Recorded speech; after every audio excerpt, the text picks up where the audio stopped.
December 20 AM Jain கல்லூரியில் போத்தீஸ் மற்றும் மின்மினி app நடத்தும் போத்தீஸ் சேலை தின கொண்டாட்டம். நேர்களே, நன்கமைந்த காற்றழுத்த தாழ்வு பகுதி சென்னை உள்ளிட்ட சுற்றுவட்டார பகுதிகளுக்கு பெருமழையை தர வாய்ப்பு இருக்கிறதுன்னு கடந்த வாரங்களில் கணிக்கப்பட்டு வந்தது.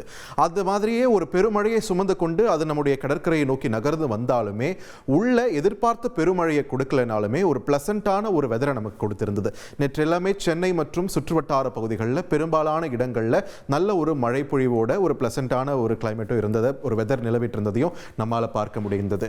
அதே நேரத்தில் வானிலை ஆய்வு மையம் வெளியிட்டிருக்கக்கூடிய தகவலின்படி தான் இந்த ஆழ்ந்த காற்றழுத்த தாழ்வு பகுதியுடைய நகர்வும் இருக்கிறது. 91B என்ற டெசிக்னேட்டட் நேம் பெயர் கொண்ட இந்த காற்றழுத்த தாழ்வு பகுதியுடைய கடந்த 24 மணி நேரத்தில் இதனுடைய நடமாட்டத்தை நம்ம இப்போ திரையில பார்த்து கொண்டிருக்கிறோம்.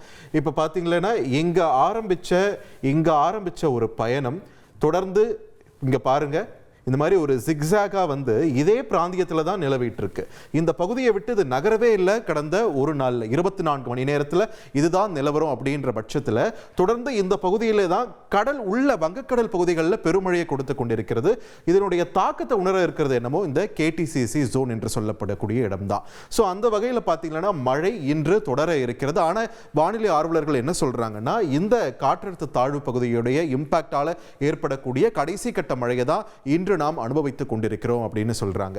சோ அடுத்து என்ன நடக்க இருக்கிறது அப்படின்னு கேட்கும்போது இதனுடைய நகர்வு இது தொடர்ந்து வடமேற்கு திசையில் நகர்ந்து அப்படியே ஆந்திர கடலோரத்தை நோக்கி நகரும் என்று சொல்லப்பட்டிருக்கிறது. அப்படி போனா இது இந்த பக்கம் போய் கரையை கடக்க வாய்ப்பு இருக்கிறதா அப்படின்னு கேட்டா அதுவும் கிடையாது. இது வந்து ஒரு யூ டர்ன் போட இருக்கிறது என்பதைத்தான் மீண்டும் மீண்டும் சொல்லி வருகின்றனர். சோ அந்த வகையில் பார்க்கும்போது தற்பொழுது பாருங்க, தமிழக கடற்கரை பகுதியில் இருக்கக்கூடிய இந்த ஆழ்ந்த காற்றழுத்த தாழ்வு பகுதியானது தொடர்ந்து மேலே நகர்ந்து மீண்டும் அதோட ட்ராக்கை மாற்றி ஒரு யூ டர்ன் போட்டு இப்போ எங்கே இருக்குதோ அதே இடத்துல 3 நாள் கழித்து வந்து இருக்க போகிறது என்று சொல்கிறார்கள் வானிலை ஆர்வலர்கள். அந்த பகுதியில் வரும்போது வடக்கு இலங்கையை நோக்கி இதனுடைய நகர்வு இருக்க போகிறது என்றும் சொல்கிறார்கள். ஸோ மறுபடியும் இதனுடைய இம்பாக்ட் நமக்கு வருமா அப்படின்ற ஒரு கேள்வியும் இங்கே வலுக்கிறது. அப்படி வரும் பட்சத்தில் வரும் 22, 23 இந்த தேதிகளுக்கு பிறகு மீண்டும் தமிழகத்தில் இதே சிஸ்டம் மழை பொழிவு கொடுக்க இருக்கிறது. எந்த சிஸ்டம் இப்போ பெருமழையை கொடுக்கல, ஒரு மிதமான அளவில் கொடுத்துட்டு இருக்கு நம்ம நினைக்கிறோமோ அது 2-3 நாள் கழிச்சு நம்மளுடைய கடற்கரையை விட்டு விலகி சென்று மீண்டும் நமக்கு மழை பொழிவை கொடுக்க காத்து கொண்டிருக்கிறது. அதுதான் தற்பொழுது இந்த 91B உடைய நகர்வு நமக்கு சொல்லக்கூடிய செய்தியாக இருக்கிறது. ஸோ மழை இப்போ எந்தெந்த பகுதிகளில் வேகம் எடுத்துட்டு இருக்கு அப்படின்றத நம்ம பார்த்துடலாம். ரேடார் நம்ம பார்த்துட்டு இருக்கோம். சென்னை ரேடார் நமக்கு வழங்கக்கூடிய தகவல்கள் என்ன? மழையை கொடுக்கக்கூடிய அந்த பேண்ட்ஸ் பார்த்தீங்கன்னா கடற்கரையை தாண்டி உள்ள நகர்ந்து கொண்டிருப்பதை நம்மளால திரையில பார்க்க முடிகிறது. சில இடங்களில் பாருங்க இன்டென்சிட்டி அதிகரிச்சிருக்கக்கூடிய ஒரு நிலவரத்தையும் நாம பார்க்கிறோம். எந்த அளவுக்கு இன்டென்சிட்டியோட மழை பொழிவு சென்னையின் வட பகுதிகளில் குறிப்பாக மற்றும் திருவள்ளூர் மாவட்டத்தின் பெரும்பாலான பகுதிகள் கடலோர பகுதிகளில் இந்த மழை பொழிவு இருப்பதற்கான சூழலை நம்மால பார்க்க முடிகிறது. செங்கல்பட்டு மாவட்டத்தின் வட கடலோர பகுதிகளிலுமே கூட இந்த மழை பொழிவு வேகம் எடுப்பதற்கான வாய்ப்பு இருக்கக்கூடிய ஒரு சூழலை பார்க்கிறோம். தொடர்ந்து இது பேண்ட் மொத்தமா உள்ள நகருமா அப்படின்னு கேட்டா அந்த இடத்துல ஒரு கேள்விக்குறிதான் இருக்கிறது. இதனுடைய தாக்கம் ஓரளவுக்கு தான் நம்மால் உணரப்பட இருக்கிறது. அதன் பிறகு இது தொடர்ந்து மேலே நகர இருப்பதால இதனுடைய மழையுடைய தாக்கம் ஒரு 10 மணிக்கு மேலவே மெல்ல மெல்ல குறைய இருக்கிறது. 10 மணி வரைக்கும் சோ நமக்கு கனமழைக்கான வாய்ப்பு பல்வேறு இடங்களில் சென்னை மாநகர் மற்றும் திருவள்ளூர் மாவட்டத்தின் பெரும்பாலான பகுதிகள் மற்றும் செங்கல்பட்டு மாவட்டத்தின் ஒரு சில பகுதிகள் குறிப்பாக கடலோர பகுதிகளுக்கு கனமழைக்கான வாய்ப்பு சில பகுதிகளில் இருக்கத்தான் செய்கிறது. சோ 10 மணிக்கு மேல மெதுவா இந்த மழையின் அளவு வந்து குறைய இருக்கிறது என்றும் சொல்கின்றனர். வானிலை ஆய்வு மையம் வெளியிட்டிருக்கக்கூடிய நிலவரப்படி தற்பொழுது சென்னை மாநகரத்துடைய நிலவரம் என்னன்னு பார்க்கும்போது அதிக அளவிலான மழை பொழிவு ஒப்பீட்டு அளவில் பொன்னேரி, திருவொற்றியூர், புரசைவாக்கம், மயிலாப்பூர் இந்த பகுதிகளில் தான் அடுத்த 2 மணி நேரத்திற்கு கூடுதலாக மழை பொழிவிருக்க வாய்ப்பு இருப்பதாக பதிவு செய்யப்பட்டிருக்கிறது. மற்ற பகுதிகளிலுமே கூட மேகமூட்டம் தூறல் என்ற அளவில் தான் இருக்க போகிறது. ஆனால் பெரும்பாலும் பார்த்தீங்கன்னா சென்னையின் வட பகுதிகள் மற்றும் திருவள்ளூர் மாவட்டத்தை நோக்கி தான் இருக்கிறது. ஸோ இதனுடைய நகர்வு பார்த்தீங்கன்னா இப்போதைக்கு ஏற்கனவே சொன்ன மாதிரி இங்கே தமிழக கடற்கரை பகுதியில் இருக்குது. தொடர்ச்சியாக இது நகரும் பட்சத்தில் மழை பொழிவு மெல்ல மெல்ல நம்மை விட்டு விலக இருக்கிறது. ஸோ நாளை நிலவரத்தை பார்க்கும்போது கூட பாத்தீங்கன்னா பெரும்பாலும் இந்த மழை மேகங்களை நகர்த்தி கொண்டு செல்வதை நம்மால பார்க்க முடிகிறது. சோ இந்த மழை பொழிவு இந்த சிஸ்டத்தால வரக்கூடிய மழை பொழிவு தற்போதைக்கு ஒரு டெம்பரரியா ஒரு பிரேக் கொடுக்க போகுது அப்படின்றதே இந்த சிஸ்டமும் நமக்கு உணர்த்துது.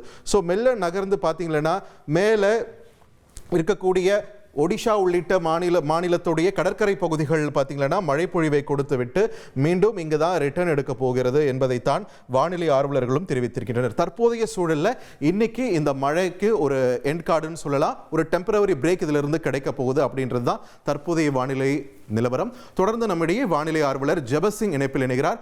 ஜெபசிங் சார் வணக்கம், இணைப்பில் இணைந்தமைக்கு மிக்க நன்றி. இந்த 91B சிஸ்டம் கொடுத்து கொண்டிருக்கக்கூடிய இந்த மழை பொழிவு இன்னும் எவ்வளவு நேரம் நீடிக்க இருக்கிறது?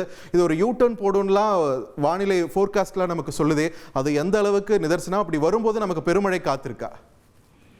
வணக்கம். இந்த காற்றழுத்த தாழ்வு ட்ரஃப், இந்த காற்றழுத்த தாழ்வு பகுதி நேற்று பிற்பகல் காற்றழுத்த தாழ்வு நிலையாக மாறி இருக்கிறது. அதாவது well marked low pressure area. இந்த சூழ்நிலையில இதனுடைய மூவ்மெண்ட், அதனுடைய நகர்வு தொடர்ந்து மிக ஸ்லோவாக இருக்கிறது, மிக விரைவு இல்லை. அதுல இன்று பிற்பகல், நேற்று பிற்பகல் இருந்து அது வெஸ்ட் சென்ட்ரல் பே அந்த பகுதியில் தான் அது நிலை கொண்டிருந்தது. இன்று காலை நிலவரப்படி வெஸ்ட் சென்ட்ரல் பேலையும் நார்த் சென்ட்ரல் பேலையும் இதனுடைய பேண்ட் அமர்ந்திருக்கிறது. இதனுடைய ஆழ்ந்த காற்றழுத்த தாழ்வு மண்டலமாக உருவாக வாய்ப்பில்லை. ஆனால் நாம எல்லாமே கணிக்கிறது போல இது சற்று புவனேஸ்வர் மற்றும் வெஸ்ட் பெங்கால் வரைக்கும் போய் திரும்ப யூ டர்ன் பண்றதான வாய்ப்பு இருக்குது. பட் யூ டர்ன் பண்ணும்போது அது வீக் ஆகிற மாதிரி தான் அது நிலவரம் இப்பொழுது இருக்கிறது. இன்று காலை செயற்கைக்கோள் படத்துல நீங்க பாத்தீங்கன்னா ஒரு திக்கான ஒரு பேண்ட், அந்த பேண்ட் வந்து விஜயவாடாவுக்கும் சென்னைக்கும் உள்ள கடல் பகுதியில நிலை கொண்டிருக்கிறது. இதனுடைய லோயர் பேண்ட் வந்து டெல்டா மாவட்டங்களான தஞ்சாவூர் முதல் கடலூர் வரைக்கும், அதாவது புதுச்சேரி வரைக்குமான அந்த கடல் பகுதியில அது நிலை கொண்டிருக்கிறது. டாப்லர் இமேஜ்லயுமே நீங்க பாத்தீங்கன்னா 100 கிலோமீட்டர், அதாவது சென்னைக்கு 100 கிலோமீட்டர் தெற்கையும் சென்னைக்கு 100 கிலோமீட்டர் வடக்கையும் இது கடலிலே நிலை கொண்டிருக்கிறது. இதனுடைய தாக்கம் இன்னைக்கு பாத்தீங்கன்னா மழை தொடர்ந்து இருக்க வாய்ப்பு இல்லை, கனமழையான வாய்ப்பு இல்லை. ஆனால் இப்ப இருக்கிற சூழ்நிலைப்படி பாத்தீங்கன்னா ராமநாதபுரம், தஞ்சாவூர், பெரம்பலூர், திருச்சி, திருவாரூர், சேலம், திருவண்ணாமலை, வேலூர் இந்த இடத்துல லைட் ரெயின், அக்கேஷனாக லைட் ரெயின் இருக்க வாய்ப்பு இருக்கிறது. மயிலாடுதுறை, நாகப்பட்டினம், கடலூர், புதுச்சேரி இந்த பகுதியிலையும் கேடிசிசி பகுதியிலையும் லேசான மழை, அவ்வப்போது மிதமான மழைக்கான வாய்ப்பு இருக்கிறது. ஏன்னா அந்த பேண்ட் வந்து தொடர்ந்து அந்த பகுதியில தான் நிலை கொண்டு இருக்கிறது. நீங்க அது சென்னையுடைய கரையில இருந்து அப்படியே விஜயவாடா வரைக்குமாக அந்த திக்கான பேண்ட் இருக்குது. அதனால தொடர் மழையோ கனமழையோ அல்லது மிக கனமழையோ இருக்க வாய்ப்பு இல்லை. மற்றபடி ஆந்திரா பகுதியில இது வந்து நல்ல மழையை இன்னைக்கு தர வாய்ப்பு இருக்கிறது. தெற்கு ஆந்திரா, வடக்கு ஆந்திரா பகுதியிலையும் விசாகப்பட்டினம் அந்த பகுதியில நல்ல மழைக்கான வாய்ப்பு இருக்கிறது. தொடர்ந்து மேற்கத்திய இடையூறுகள் என்று சொல்லக்கூடிய அந்த பகுதி வந்து ரொம்ப ஸ்ட்ராங்காக இருக்குது. நேபாளத்திற்கு மேல பாத்தீங்கன்னா பிரஷர் வந்து 1047 வரைக்குமா இருக்கிறது. இதன் காரணமாக தான் இந்த சிஸ்டம் அப்படி தொடர்ந்து நிலை கொண்டே இருக்கிறது. இது தொடர்ந்து கடலில தான் மழை தந்து கொண்டு இருக்கிறது. இன்றைய நிலையை பொறுத்த மட்டும் பெரிய மழைக்கான வாய்ப்பு இல்லை. சொன்ன மாதிரி ஒரு சின்ன பிரேக் இருக்கலாம், ஆனாலும் மழை இல்லைன்னு நம்ம சொல்ல முடியாது. வானம் மேகமூட்டமாக தான் இருக்கும். கடல் சீற்றம் நேற்றைய விட சற்று குறையக்கூடும். டெம்பரேச்சர்லயுமே பெரிய மாற்றங்கள் இருக்க வாய்ப்பில்லை. காற்றினுடைய வேகமும் நேற்றைய விட சற்று குறைந்து காணப்படும். ஒரு 20-25 கிலோமீட்டருக்குள்ளதான் இருக்கும். இந்த யூடர்னுக்கான ப்ரெடிக்ஷன் அல்லது கணிப்பு வந்து பார்த்துதான் சொல்ல முடியும். ஏன்னா எதிரில் இருக்கக்கூடிய சூழ்நிலைகள் ரொம்ப அதாவது சாதகமாக இருக்கிறது. அதாவது லேண்டுக்கு வர முடியாதபடி சாதகமாக இருக்கிறது.